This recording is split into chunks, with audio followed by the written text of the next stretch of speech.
What's up, what's up, what's up? It's your girl, Miss Panda, in the building, and I'm back with another reaction video. Before we get started on today's video, please hit that like button for your girl and share, and subscribe to my channel. So if you're ready, let's get started. Hold on one second. One second. Be patient with Miss Panda.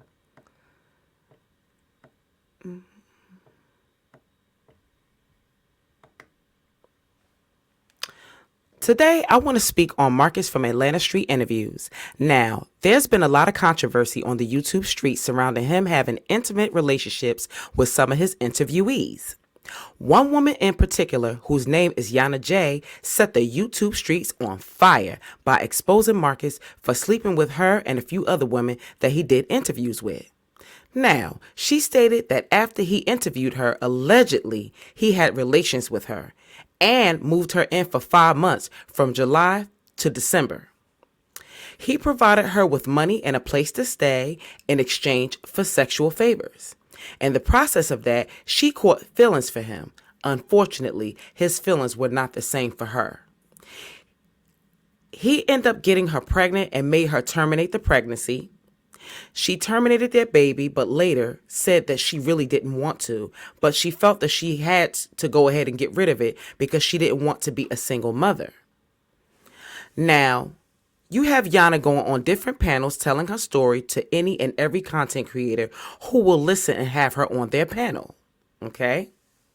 Now, one interviewer, big up to Sheena Speaks. She had Marcus and Yanna Jay on her platform, and she was able to interview both of them. And there was some things that Marcus and Yanna both said, and I watched it, and I came up with some things that I had discrepancies with, or that I wanted to talk about. Now, the one thing that they said was they talked about how did she go about moving in with Marcus. Now, to me, there were discrepancies in each of their stories. He said one thing and she said another. None of their stories quite lined up with the other one. Now, according to Marcus, he said that Yanna allegedly told him she was living in a rooming house type of situation. And he also stated that she went on, I think her name is Kiki Speaks. Yanna reached out to her and stated that he flirted with her and asked her out. But according to Marcus, he said it was the other way around, that she was being flirtatious with him and asked him if he wanted to go out. So he said after he got finished working, he hit her up and she wanted to go hang out at a rooftop bar. So they went out and they did that. And then afterwards, he dropped her off. He didn't drop her off to a specific destination. He basically just dropped her off in an area on a street, in an area near where she allegedly was staying with the friend's house she was staying at or whatever. And he went on about his business, and somehow or another, it was rather late when he did drop her off, because they had drinks. It was kind of late or whatever. So I guess they must have fell asleep. They probably had work the next day or whatever. And somehow she just wasn't able to get in. I guess she didn't have a key. So she got back in contact with Marcus or whatever, and she said that she was going to catch an Uber over to his house. She didn't really ask. She just said she was taking an Uber over to his house, and he was fine with it. I guess you know why, child. You know how Marcus is, honey. So that's where it went down the first night that she came over to his house. That was Marcus's interpretation of how things went between him and Yanna. Now, Yanna's interpretation was this. Now, to me, Yanna might seem innocent, but she's smarter than what she looks. She used her cookie to finesse her way into this man's house. He offered to let her stay with him for a few weeks, according to him, until she got on her feet.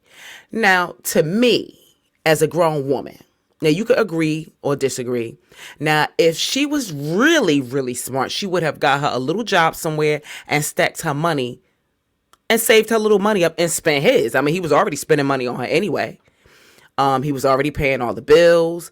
All she had to do was just play her position by just, cooking, doing a little bit of cleaning, keeping the house, doing the housekeeping thing, and giving him some snapback comeback. Don't try to sit up there and act like y'all surprised. Y'all know what that snapback comeback is, and put that grip on him, okay? Them little kegels, okay? Or she could have been like Sunnyi, the young lady, the amputee, and let him help her build up her a YouTube channel. So if the situation would have went to the left, she would have had a nice little cushion saved up and she could have went on her way and been good. Okay?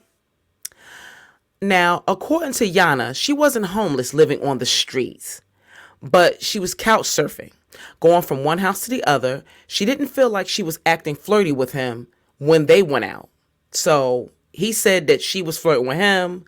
She said that she didn't feel like she was being flirty with him. She felt like he was flirting and coming on to her. So somewhere, somebody's lying somewhere. But she did, however, go on to say that he saved her from a guy that was trying to pimp her out for money. Child, this story got twists, turns, and everything. It's a lot going on. A whole lot going on. Oh, boy. Now, allegedly, there was a rumor going around that Marcus made Yanna hide in the closet when his two girls came over, because Marcus has two kids from a previous relationship that he was in. He was in a 14-year relationship with his baby's mother. I don't think that they were married. He never said anything about them being married, but I know they had two kids or whatever, and they still, co-parent or whatever. Me personally, as a grown woman, I ain't hiding in nobody's closet. I ain't in the closet type of female, if you will.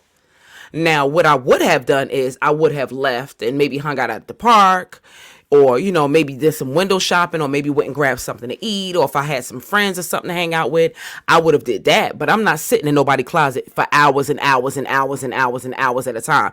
That to me just doesn't make sense to me, and it's also very degrading to me.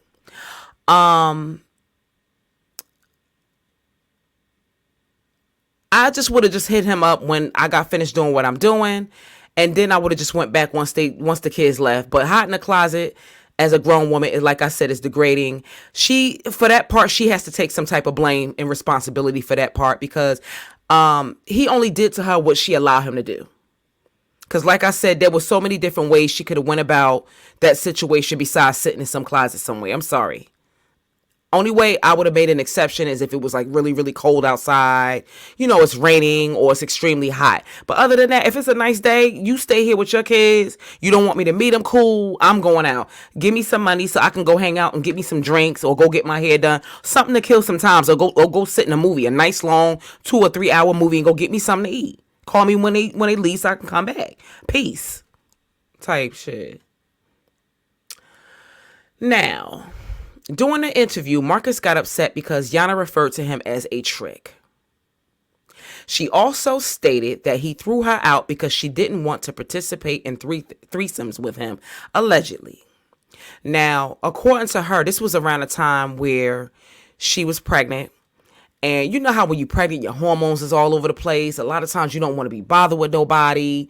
You don't want to be touched. And, that pregnant, a lot of men said that pregnant stuff is bad, is the best or whatever. So, and Marcus seemed like he likes a lot of sex. So, even though she didn't want to get down with the get down, he still would, I guess hide her little closet area, closet, if you will, and invite the ladies over, because it was his apartment that she was staying in, and still get down with the get down. And she was literally like a few feet away. I guess they was in a separate room with the door closed, but obviously the walls are thin. You still can hear everything that's going on, all the sexual noises that were being made and everything.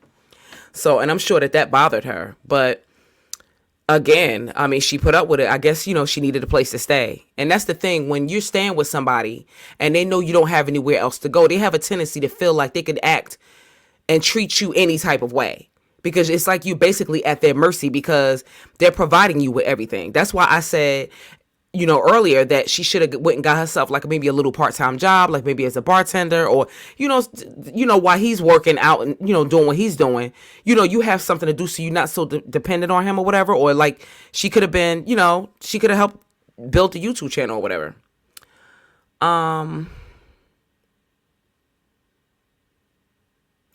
Now, she continued to contact Marcus after their situationship ended, asking him for money. That she felt that he had owed her. I guess he promised her some money, if she had the abortion or whatever, allegedly. Let's throw that allegedly out there. I don't know if he said that, but that's what she said. But then again, once a lot of interviewers started interviewing her, they started realizing that there was some discrepancies, like I said, with a lot of things that she was saying. So she contacted him before he went to St. Croix with Sunnyi, and she asked him for $100. However, he went into his Cash App that's used for his Atlanta Street interviews. I guess that's what he pays them. He only pays $10 for interviews. So I guess I really feel like it might be this is just my opinion. I feel like the people will be donating money to the Cash App or whatever, and that's how he be paying the little homeless people, which I guess there's nothing wrong with that because he's putting it back into his business or whatever. But he, out of the $100 that she asked him for, he only provided her with $53. Me personally, I don't feel like he owes her anything more than what he already gave her. He allowed her to stay in his home rent and bill free, which he didn't have to because he didn't owe her anything. She was just a woman, on the street. He didn't know her from a can of paint, and he allowed a complete stranger. Now that I'm saying that out loud, that does sound pretty weird that you interview somebody you didn't know them from a can of paint and allowed them to move into your personal home and sleep next to you for almost 5 months. Now that I'm saying that out loud, that sounds really creepy and weird. But we're talking about Marcus here. So he provided her with food and clothes, and he was buying her wigs and occasionally taking her on dates. She had a nice little come up, for as long as it lasted, even though it didn't really last long.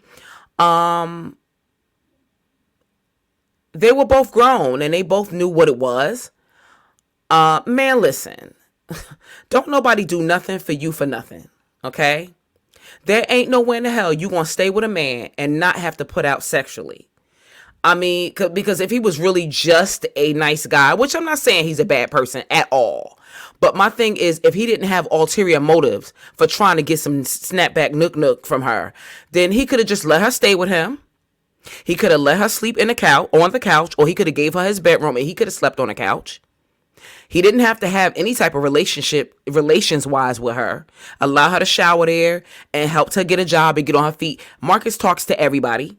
He has a huge platform. He has people that's always donating money.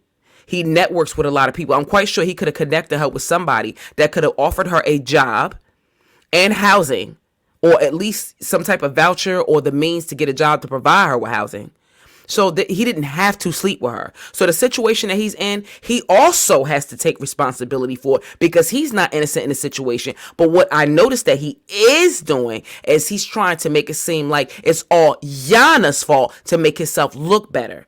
Because a lot of people allegedly, according to Yanna, stated that he forced her to get the abortion, which it was her body, her choice. She didn't necessarily have to get the abortion, but I guess she didn't want to do the single mom thing on her own, because I guess she figured if she would have went ahead and had the baby against his wishes, she would have been stuck raising the baby and financially providing for the baby on her own, and she didn't want to do that. And that's understandable because kids are very expensive, and you kind of want your children to be in a 2-parent household or whatever. So hold on one second. I lost my train of thought for a second.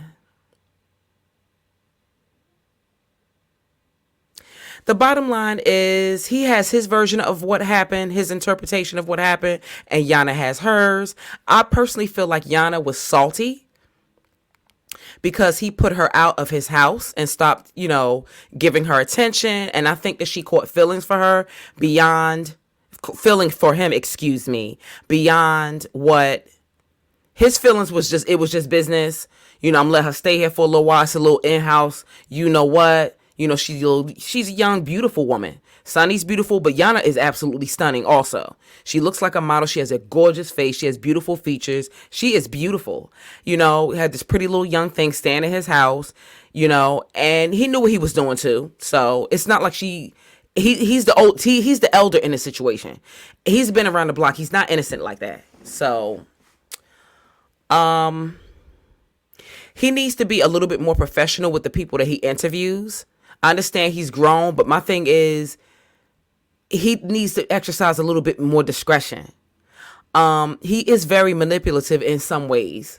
Yana did say that, and I also agree because I feel like I see that he's a little manipulative too. He's not a bad dude, but he to me he manipulates the homeless people that he interviews. Because my thing is, if it's genuinely about the homeless people, you should want to discuss their day-to-day lives, like how do they survive. Are they sleeping on the street? There's different levels to homelessness. Are they sleeping on the street? Are they couch surfing? Are they in shelters? You know, what can you do to get them vouchers and clothing assistance and food, and how do they bathe? And, you know, some of them are homeless, but just because a person is homeless, it doesn't necessarily mean that they don't have a job. Some people are homeless, and, you know, there's a whole sector of YouTube where there's people who are homeless that sleep in their cars. I think the guy's name is Arizona something. I forgot the name of it. But he does interviews. He kind of reminds me of Marcus a little bit, but he's in Arizona, and he interviews people. He does interviews on, you know, cheap housing in Arizona, because Arizona could be quite expensive, but he does show those types of things or whatever, and people sleeping in their cars and stuff like that. But anyway, getting back to Marcus. Sorry for getting off subject. He doesn't like to be held accountable. When questioned about his sexual conquest with the homeless people, he always plays the victim. He always blames everything on the women that he sleeps with. Everything was all good as long as as long as everybody was bashing Yanna. But it's a few of us, myself included, that can see through Marcus's bullshit, basically.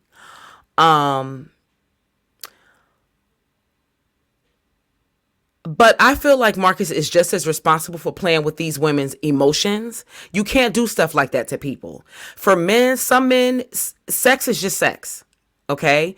And they can sleep with you and walk right past you the next day like they don't know you, or smile in your face and it's not a big deal to them. It's just, they just want to get theirs off, and that's it. For women, we're a little different. Sometimes when we start sleeping with a person and they're being nice to us, and, you know, he allowed her to live with him, there could be mixed signals. There were blurred lines, because out of his mouth, he's telling her that we're not in a relationship, but yet you have her living in your house. We're not in a relationship, but yet you're sleeping with her almost every night. You're not in a relationship, but you're buying her things. You're taking her out. You know, for somebody and he had to have cared about her a little bit, because if he didn't, he would have just did what he had to do with her sexually and then kicked her out the house. Or if he didn't care about her when his girls came around, you know, he wouldn't have let her hide out in whatever room she was hiding out in, whether it was a closet. He says it's a suite, which I think it's a closet. You know, he has a way that he knows how to play on words. But anyway, you can't play with people's emotions like that, you know? So he's kind of responsible for it. If he didn't want a child, it's just as much his responsibility as it was hers, because I'm sure going into that situation, they're both grown. He knew that one was not on birth control. I'm sure he asked her, as nosy as he is about people's sexual conquest, childhood trauma, if they got touched on when they were children. I'm sure he asked her whether she was on birth control, and I'm sure she told him no, because obviously she wasn't, because she ended up getting pregnant. So he could also use protection to prevent that pregnancy as well, or at least got her a plan B. My thing is, in conclusion, he's way too old to be moving this reckless, single or not. It's not fair how society goes harder at women than they do men.